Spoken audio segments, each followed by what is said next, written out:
we're definitely biased. We call it 36 cents. We've been buying heavily since 70 cents. But I mean, after that unlock, I expect to see what happened with, of course, with Polkadot. So the reason why people are worried about it is that the unlock amount is going to initially double the supply. But they're not looking at the linear. They don't understand it's a linear factor to the equation. So it's just because it's simplistic charts. We'll see what happens, though. We're 3 days away. 3 days away. You got any questions you want to take there, TJ? No, they're rolling through. I'm just kind of keeping my eye on them.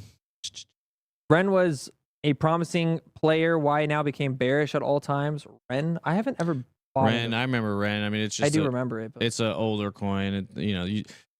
You got to stay active with the current meta if you're trying to swing trade stuff. Like you heard Josh mention, it's all about AI right now. It's probably going to be all about AI. What do you got? That's Ren's chart. Let's see.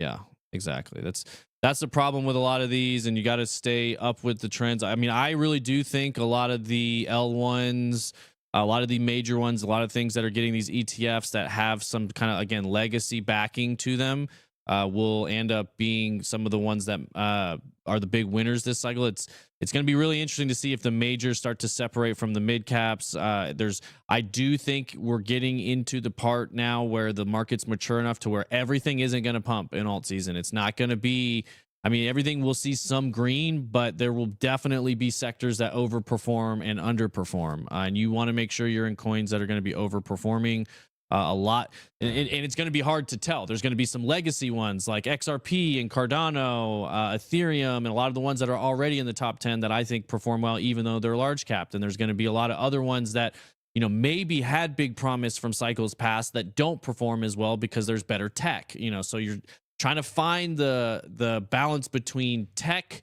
narrative, hype, tokenomics. That's really what you're trying to do. You're trying to find, okay, there's enough marketing behind this one. It fits with the narrative that's in right now, which is generally AI. You know, there's a DeFi narrative or kind of like a Trump token narrative that's strong. So finding things that fit the narrative, have good fundamentals. I think revenue is going to matter a lot more now than it has in the past.